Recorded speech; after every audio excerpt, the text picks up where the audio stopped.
Sean mis primeras palabras de saludo muy cordial por su gentileza al escucharme, y a la vez una advertencia. No les habla un filósofo, aunque he tenido la audacia de publicar unas lecciones de filosofía del derecho, sino alguien que ha intentado ser jurista. No es, por lo tanto, un pensamiento filosófico lo que voy a desarrollar, sino una construcción de juristas. Así pues, lo que voy a comentarles, en su núcleo principal por razones de tiempo, es la concepción clásica del derecho natural según la han transmitido los juristas desde los albores de la historia hasta hoy.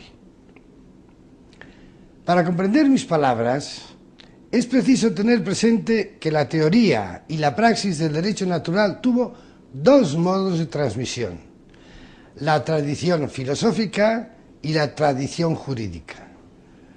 Hasta la codificación del siglo XIX, la tradición jurídica se transmitió a través de los comentarios, siempre breves, de los primeros pasajes del Digesto, incluido en el Corpus Juris Civilis, y a la distinción primera del decreto de Graciano, componente del Corpus Juris Canonici. Característica de esta tradición jurídica fue ser escasamente sensible a las disquisiciones filosóficas que poco influyeron en esta tradición. No son, pues, los filósofos los que vamos a analizar, sino, como les decía, una construcción de juristas. La convicción primera y fundamental de la tradición clásica puede establecerse así: el derecho natural es verdadero derecho. Con ello no solo se quiere decir que existe el derecho natural, sino también que se tiene por inconcluso que posee naturaleza específicamente jurídica. Esta afirmación requiere ser explicada para poner de manifiesto su sentido. El derecho natural, a partir del positivismo iniciado en el siglo XIX, se ha enfrentado con dos clases de negación. Por una parte, la negación de la existencia misma de un orden moral o jurídico natural o de cualquier elemento no puesto por el hombre que de una u otra forma limite o condicione el derecho positivo. Es el positivismo extremado. Por otro lado, la negación del derecho natural como una clase o tipo de derecho vigente, unida a la afirmación de la existencia de algún factor moral, ontológico, axiológico o noseológico, condicionador del derecho, a que en algún sentido ciertos autores han llamado derecho natural. Es el positivismo moderado, también denominado objetivismo jurídico. Es bien sabido cuán múltiples son las teorías que abarca el objetivismo jurídico. En él se pueden incluir corrientes kantianas y neokantianas que hablan del derecho natural como forma a priori del derecho, como idea o ideal formal del derecho. También la doctrina de las cosas, la jurisprudencia de principios, la línea de la estimativa y la axiología jurídicas, y las posturas de muchos otros autores que de una u otra forma postulan la existencia de factores que condicionan la interpretación del derecho positivo y, por lo tanto, el mismo derecho positivo. De estos autores, unos hablan del derecho natural, otros no, pero el uso del término derecho natural por los objetivistas no debe llevar a engaño. Tales condicionamientos no son el derecho natural en sentido clásico, y en mi modesta opinión, pienso que en tales casos no debería hablarse de derecho natural. Para la ciencia jurídica clásica, repito, el derecho natural es una clase o tipo de derecho vigente. Es, pues, derecho, y por lo tanto es, de suyo, derecho vigente. Cuando habla de derechos naturales, se refiere a verdaderos derechos del hombre que son defendibles en el foro. Si habla de la ley natural, se refiere a preceptos, prohibiciones o permisiones de la razón natural que forman parte del derecho vigente en la sociedad. Verdaderos derechos y verdaderas leyes dados por la naturaleza, pero cuyo origen se remonta, para los teístas, al supremo legislador, que es Dios. Derecho vigente. parte del derecho vigente. Esta es idea fundamental de la concepción clásica del derecho natural. Es la concepción que encontramos en Aristóteles, en un conocido pasaje de la Ética a Nicómaco. Dice así: en el derecho político, esto es, el derecho vigente en una sociedad perfecta o polis, una parte es natural y la otra legal. Es natural lo que en todas partes tiene la misma fuerza y no depende de las diversas opiniones de los hombres. Es legal lo que en principio puede ser indiferentemente de tal modo o del modo contrario, pero que cesa de ser indiferente desde que la ley lo ha resuelto. El texto es bien claro. El derecho natural es una parte del derecho vigente de la polis. No menos claro es para lo que atañe al derecho romano el siguiente pasaje de las instituciones de Gallo. Todos los pueblos que se gobiernan por leyes y costumbres usan en parte su derecho peculiar, en parte el común de todos los hombres, pues el derecho que cada pueblo estableció para sí es propio de la ciudad y se llama derecho civil, como el derecho propio que es de la misma ciudad. En cambio, el que la razón natural establece entre todos los hombres es observado por todos los pueblos y se denomina derecho de gentes como derecho que usan todos los hombres. Así pues, el derecho romano usa en parte de su propio derecho y en parte del común de todos los hombres. Gallo es inequívoco. El derecho natural, el que establece la razón natural entre todos los hombres, que él llama derechos de gentes, es un derecho que se usa, un derecho vivo, que se aplica en la vida y en el foro.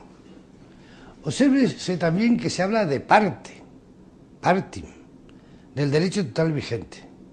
El derecho natural es una parte del derecho vigente. Ni Aristóteles ni Gallo teorizan en estos pasajes. El filósofo griego expuso lo que observó en la realidad. Gallo describió la práctica jurídica romana. Es bien conocido el papel del derecho de la razón natural en Roma. Por una parte, era el derecho que regulaba las relaciones entre ciudadanos romanos y extranjeros, a las cuales no era aplicable el ius civile. Por otra parte, tuvo una función importante en la tarea de humanización y adaptación del primitivo ius civile rígido y formalista. En cualquier caso, era un derecho vivo, parte del derecho vigente. El derecho natural tuvo y tiene en la tradición clásica, hemos dicho, y perdonen que sea tan repetitivo, pero es una idea que me interesa que quede grabada en su mente, la consideración de una clase o tipo de derecho vigente. Esta tradición clásica pervivió entre los juristas hasta la generación del kantismo y del positivismo, y es la que ha permanecido viva entre los caronistas hasta hoy. Podríamos preguntarnos ahora si la convicción de la tradición clásica del derecho natural acerca de la naturaleza jurídica de ese derecho natural, es decir, que es verdadero derecho, tiene algún fundamento racional. ¿Se trata de una tradición asumida acríticamente?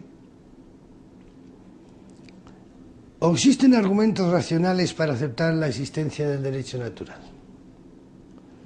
La cuestión del derecho natural no es otra que el problema de si existe un núcleo natural de juridicidad, o lo que es lo mismo, ¿es el derecho un producto cultural o es también una realidad natural?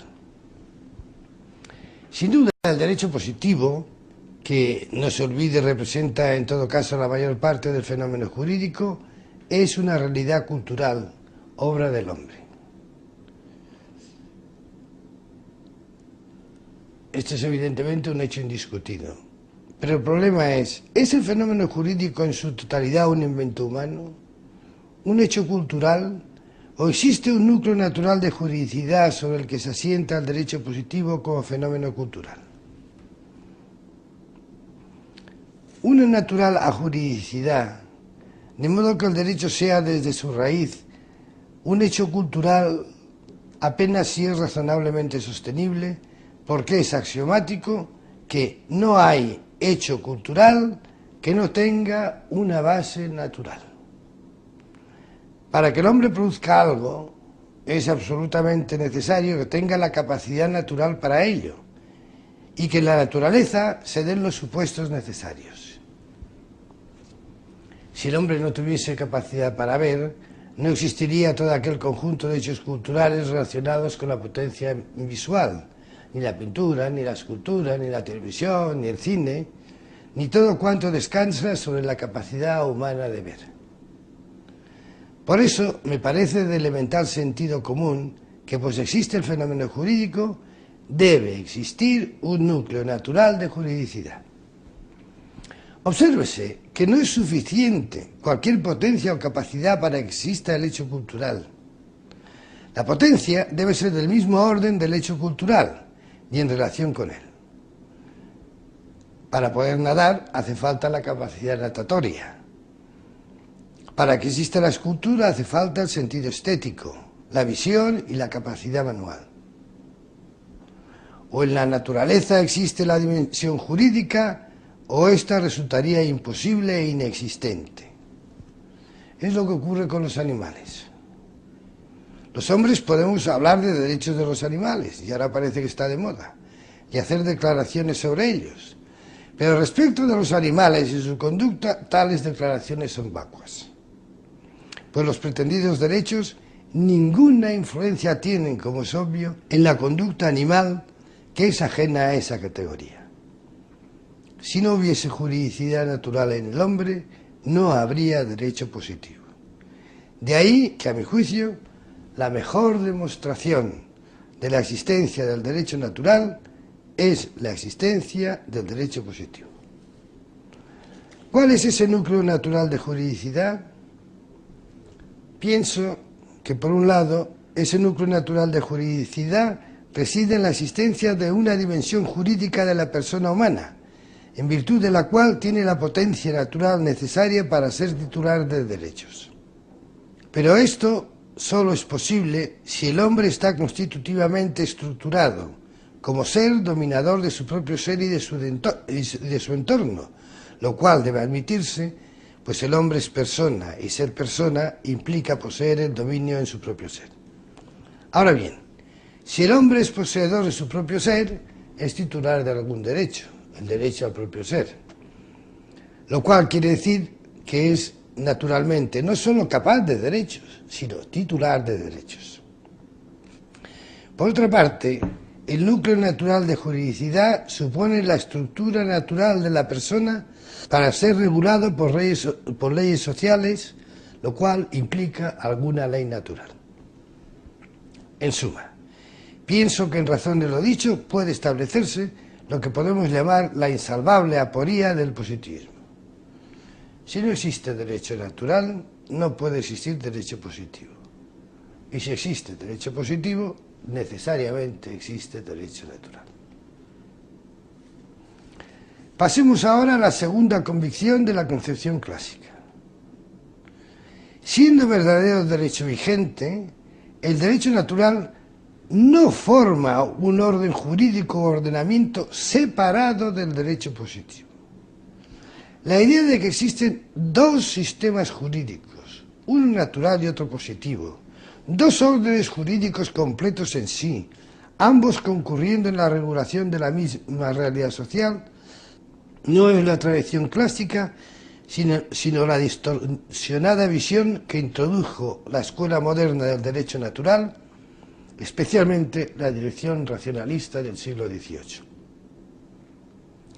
Recordemos que el justnaturalismo racionalista concebía el derecho natural como el conjunto de leyes racionales que a su entender regía la sociedad humana por virtud de la naturaleza.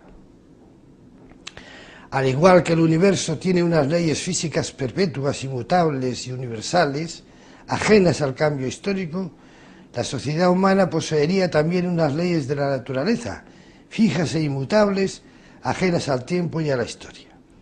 Estas leyes naturales, leyes racionales, formarían un sistema completo de normas reguladoras de la realidad social que se opondrían al derecho entonces vigente del antiguo régimen, que sería un derecho oscurantista. El derecho natural que el racionalismo ofrecía representaba para ellos el nuevo derecho, el propio de la era de las luces, que debía sustituir al viejo derecho de raíces medievales. De ahí que el ideal racionalista del siglo XVIII terminó por ser la plasmación de ese derecho racional en unos cuerpos legales, dando de este modo impulso al movimiento codificador. Así pues, derecho natural y derecho positivo se presentaban como dos sistemas de normas u órdenes positivos. Esta idea de los dos órdenes, natural y positivo, ha dejado un rastro tan fuerte que incluso bastantes neoescolásticos, contra toda razón, la han hecho propia. Pero a nadie se le oculta que ese naturalismo de los dos órdenes o sistemas debía conducir y condujo a la negación del derecho natural como derecho vigente. Si el derecho positivo es un sistema jurídico distinto del derecho natural y de él es propio un sistema de garantías judiciales y de ejecución coactiva, el derecho natural es un orden normativo sin garantía judicial y sin coacción. Eso ya lo advirtió Hobbes y lo puso de relieve Tomasio. La consecuencia, que ya sacaron los dos autores, es que el derecho natural tendría características peculiares distintas de las propias del derecho positivo, de tal modo que no sería propiamente derecho. El derecho natural sería ética o moral, conclusión racionalista que han aceptado no pocos neoescolásticos o neotomistas, pese a que no concuerda con la escolástica en general ni con Santo Tomás de Aquino en particular. Esto es algo sobre lo cual debe tenerse una idea muy clara. Entender el derecho natural como moral o ética sociales no es la tradición clásica, sino una derivación de la escuela racionalista del derecho natural. Entendámonos bien, sin duda existe una ética social natural, pero esta no es el derecho natural. Según la concepción clásica, el derecho vigente consta de una multiplicidad de factores divididos en dos grupos, una parte natural y una parte positiva. La palabra clave es parte. Una parte del derecho vigente, que forma un único sistema jurídico, es natural y una parte es positivo. Recuerden que lo veíamos en Aristóteles y Gallo y es nítidamente detectable tanto en la tradición jurídica como también en la tradición filosófico-teológica hasta el siglo XVIII, como es detectable en los canonistas hasta nuestros días. No hay pues más que un sistema jurídico, dotado de garantías judiciales y de ejecución coactiva. Este único sistema en parte es natural y en parte es positivo. ¿Tiene pues el derecho natural una garantía judicial? Naturalmente, el sistema judicial imperante en la sociedad. ¿Está dotado de coacción? Efectivamente lo está, es el sistema coactivo de la sociedad que, al igual que el sistema judicial, está al servicio del derecho vigente, de todo el derecho vigente, sea natural o positivo. Esto, bien lo sé, resulta de difícil experiencia en el ámbito de la sociedad civil, porque el positivismo reinante ha desterrado la mención del derecho natural en las sentencias de los jueces y en los alegatos de los abogados. Pero sigue siendo un hecho, pues el derecho natural no puede ser desterrado de la vida jurídica e interviene con nombres disfrazados. Principios informadores del derecho, principios de justicia, principios generales del derecho, ética, derechos humanos, naturaleza de las cosas. En cambio, es experiencia vivida en el ordenamiento canónico. En él es experiencia que conoce cualquier canonista y cualquier jurista familiarizado con la jurisprudencia matrimonial. Hablo de la jurisprudencia sobre el matrimonio porque el sistema matrimonial canónico es ejemplar al respecto. La construcción legislativa, jurisprudencial y doctrinal del matrimonio canónico es una admirable articulación entre derecho natural y derecho positivo en un único sistema jurídico. Constituye la mejor experiencia contemporánea de la tradición clásica. Que el derecho natural y el derecho positivo formen un solo sistema de normas tiene una serie de consecuencias, de las cuales quisiera aquí mostrar dos. En primer lugar, resulta vicioso para el jurista y un naturalista clásico hablar de una solución de derecho natural y una solución de derecho positivo en relación con una misma cuestión. Podría decirse, y de hecho se dice así, que en tal caso concreto la solución de derecho natural es una y la de derecho positivo es otra. Esto o es una consecuencia, o por mejor decir una inconsecuencia, de seguir un método positivista para interpretar el derecho positivo, o es una mala interpretación. Si el derecho natural y el derecho positivo son partes, elementos o factores del derecho vigente, en cada caso concreto solo puede haber una solución, que es la solución de derecho en la que se deben conjugar armónicamente los factores naturales y los factores positivos. También resulta equívoco hacer la distinción entre el derecho natural y el derecho positivo diciendo que el primero es el derecho que debe ser, mientras que el segundo es el derecho que es. No sé si se habrán dado cuenta de que tal afirmación es típica de la escuela racionalista del derecho natural. Dos órdenes normativos distintos, de los cuales uno, el natural o racional, estaría llamado a sustituir al otro. El uno es, el otro debe ser. Al mismo tiempo, es una forma sutil de negar la juridicidad del derecho natural. Es obvio que lo que debe ser, en tanto que debe ser, aún no es. Luego, si el derecho natural debiera ser derecho vigente, es que no lo es. No es esta la tradición clásica. Por todo lo dicho, no debe causar admiración que una serie de afirmaciones que han tomado más o menos carta de naturaleza en la ciencia y en la filosofía jurídicas no encuentren ningún eco entre los seguidores del justnaturalismo clásico. El derecho natural como orden ético-social, como idea de derecho ideal de justicia, como derecho que debiera ser, o como conjunto de principios abstractos y generalísimos, no corresponde a la tradición clásica. Veamos ahora el tercer aspecto del que quisiera hablar aquí: las relaciones entre el derecho natural y el derecho positivo en orden a la interpretación del derecho. Es sin duda la interpretación del derecho la función esencial del jurista, cuyo oficio y misión consiste en decir el derecho, en establecer cuál es, en cada caso concreto, la solución de derecho. En relación con esta operación esencial del jurista, la tradición clásica da una serie de reglas, eso sí, más implícitas que explícitas, que en breve síntesis son las siguientes.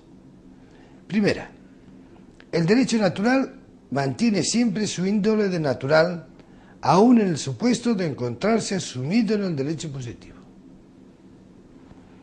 En el caso de normas y derechos naturales positivizados, no deben interpretarse como derecho positivo, sino como derecho natural y, por lo tanto, según su propia índole.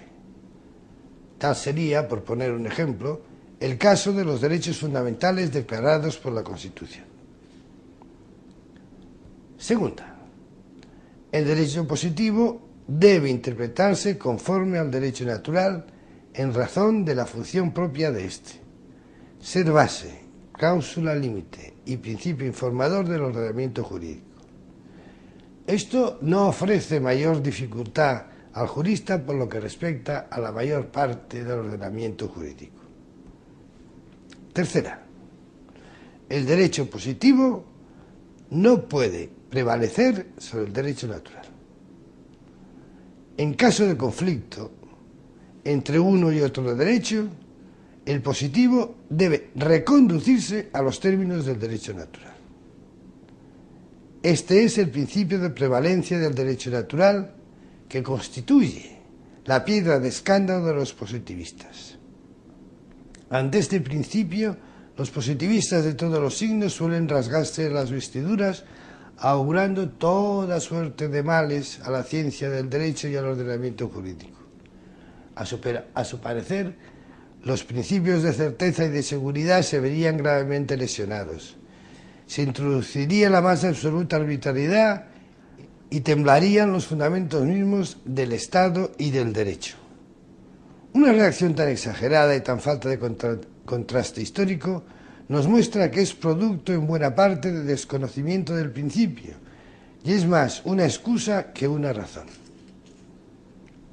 El principio se aplicó, y de ello tenemos ejemplos, por los juristas romanos, y desde luego entre las causas de la caída del imperio no parece que se encuentre este principio. Se aplicó durante la Edad Media y la Edad Moderna y tales efectos brillaron por su ausencia. Y se ha aplicado en el derecho canónico a lo largo de toda la historia y tampoco existe el menor síntoma de ningún cataclismo. El ordenamiento canónico ha gozado y goza de excelente salud, entre otras cosas, gracias a ese principio. No se piense que el principio de prevalencia conduce necesariamente a actitudes extremas, como la objeción de conciencia, la desobediencia civil, la resistencia pasiva, la resistencia activa o cosas similares. Es cierto que tales actitudes pueden ser la única solución justa y honrada ante determinadas restricciones de la ley positiva directamente contrarias a la ley natural. Pero se trata de supuestos estadísticamente escasos y puntuales. Lo normal es que el principio de prevalencia lleve a una tarea interpretativa que reconduzca al derecho positivo a ser coherente con el derecho natural. Pienso que con dos ejemplos tomados del digesto se pondrá suficientemente de relieve. Uno de ellos es el de un usufructo de cantidad que los juristas entendieron contrario a la razón natural. ¿Cuál fue la solución? Sencillamente entenderlo como un cuasi usufructo. Y en este sentido interpretaron el correspondiente senado consulto. Así en digesto 7.5.2 se lee: por este senado consulto no se dio vida a un propio usufructo de cantidad, ya que la autoridad del Senado, ¿se imaginan ustedes una sentencia del derecho, del Tribunal Supremo diciendo que tal cosa no dio lugar a eso, ya que la autoridad del Senado, es decir, ya que la autoridad del Parlamento no pudo cambiar la razón natural, pero introducido el remedio comenzó a admitirse un quasi usufructo? Otro caso se refiere a la capiti disminución. Pese a que el jus civile declaraba del todo incapaz al capiti disminuido, los juristas declararon subsistentes las prestaciones naturales. Es evidente, leemos en digesto 4.5.8, que aquellas obligaciones que contienen una prestación natural no se extinguen por la capiti disminución, porque el derecho civil no puede alterar los derechos naturales. Así, la acción de dote subsiste aún después de la capiti disminución, porque está referida a lo que es bueno y justo. Fácilmente se advierte que la regla de la prevalencia no origina ningún cataclismo en el ordenamiento jurídico, ni ataca los principios de seguridad y certeza. Por el contrario, es un principio de humanización del derecho, de implantación de la justicia y de reconocimiento de los derechos fundamentales de la persona humana. No se olvide que lo que es contrario al derecho natural es injusto, representa una injusticia, y la misión propia del jurista no es tanto decir lo legal como decir lo justo. Por eso el escándalo de los positivistas ante este principio me parece un escándalo farisaico. Y con eso termino. Pienso que recordar la tradición clásica puede ser un recordatorio útil para los juristas empeñados en superar el positivismo jurídico ni en buscar nuevas vías para llegar a una ciencia del derecho más humana y más justas.